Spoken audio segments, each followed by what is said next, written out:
ఇక స్లీవ్స్ మడచాల్సిన సమయం వచ్చింది.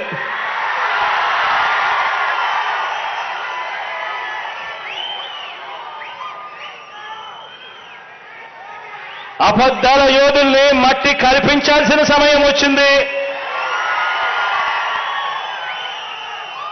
మీ మీదకు పదను పెట్టి మంచి చేస్తున్న ప్రభుత్వానికి అండగా నిలబడాల్సిన సమయం వచ్చింది.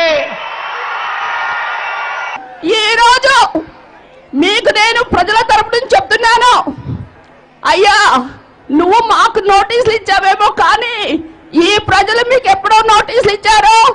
మీ కుర్చీ మడత పెట్టి మీరు చొక్కాలు మడత పెట్టడం కాదు, ఇక్కడ బాపట్ల పార్లమెంట్ ప్రజలు దగ్గరలో ఉన్న బంగాళాఖాతంలో మీ కుర్చీ మడత పెట్టి